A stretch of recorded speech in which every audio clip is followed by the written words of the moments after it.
Now, rumours are swirling that Princess Beatrice and Eugenie have been keeping a somewhat lower profile because they may have potentially enhanced roles in the future. The think tank Civitas has warned that the monarchy risks abolishing itself by stealth if it doesn't add to the roster of working royals. Would it make sense for Beatrice and Eugenie to officially start work as working royals? I mean, that's something that's stranger things would have happened, should I say. And we have to remember that the Megxit, effectively, the exit of the Sussexes from, the royal family wasn't just a loss in terms of, them losing literal working members of the royal family, but you also lost resources and assets. The royal family engages in many public engagements throughout the year. I mean, Princess Anne is the hardest working royal. She engages in hundreds of engagements every year. There is work that needs to be done to represent this country and the Commonwealth. And by having fewer resources to do it, you do stretch other working members of the royal family quite thin, especially when they have families and other sort of personal commitments. So it does make sense that Princess Eugenie and Beatrice will eventually be brought into the fold. I think that that's something that would actually be quite beneficial to the king. We know how Prince Andrew has effectively crashed out of the royal family in disgrace, and it's his own fault. But the question is, should his daughters be punished for it? At the end of the day, the royal family is a much bigger than one or two, or in this case, 3 disgraced members exiting it in a very unfashionable way. So I can actually see that happening. I mean, they do a lot of charity work and sort of a lot of public engagements in their own right. And it's not something that would be alien to them to actually do things on behalf of the king. And I think they'd be primed to do it. And I definitely think if that were to be the case, the Sussexes could learn a lot from Princess Eugenie and Princess Beatrice.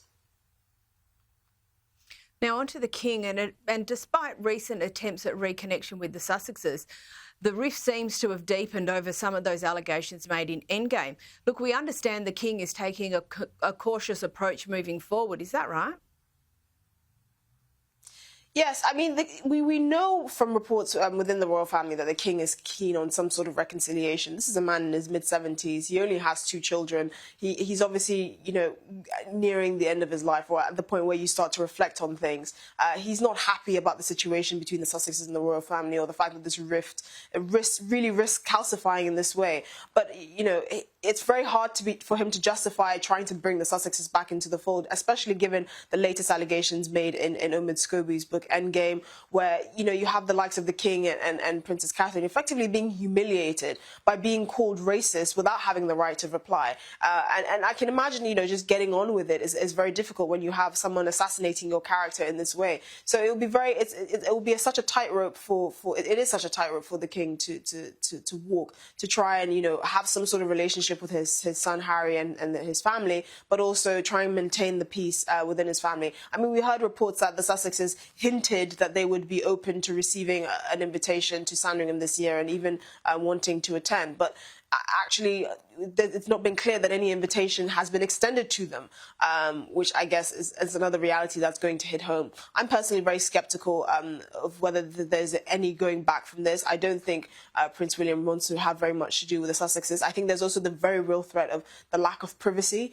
We can't trust that there's not going to be some sort of Netflix camera in the corner or some hidden microphone for all the Sussexes complaining about a lack of privacy, and even Prince Harry's recent case where he was awarded over £100,000 in a phone hacking scandal. It's very likely that other members of the royal family have faced a similar ordeal, and for one of your own, for someone within your own circle to effectively be doing the same thing that he's accused others of doing, by publishing memoirs and going to Netflix and publishing secrets of the family in such a tawdry and uncouth manner. How can King Charles bring them back in the fold? There would be no peace for anyone. It'd be like bringing the enemy within, and it would be a deeply uncomfortable experience. So I know King Charles is very cognizant of that, and unfortunately, this is what he's going to have to face for, I suspect, many more years. And lastly, there have been extra invitations sent for Christmas at Sandringham, but not the ones that you might expect. Esther, who's coming? So we know that Queen Camilla's children and her grandchildren are coming to Sandringham, and the king has been very deliberate in actually integrating Queen Camilla's family into the fold. We know that her grandkids and played a prominent role in the king's coronation earlier this year. And again, the juxtaposition is quite an incredible thing to see. You have the king's own son, Prince Harry, and his wife and children that are really have nothing to do with the royal family in any significant way. But you have the queen consort's children and grandchildren really being integrated into the fold. And it's quite an interesting thing to see, because I can't see this now status quo changing at any point. Unfortunately, this is how things are going to be for the foreseeable future. And it's really, I suspect it's something that's causing the king much distress, because it doesn't make sense for him to not have his own son and his own grandchildren there, but to continue to bring his wife's kids and grandkids into the fold. It's just quite an interesting dynamic going on there.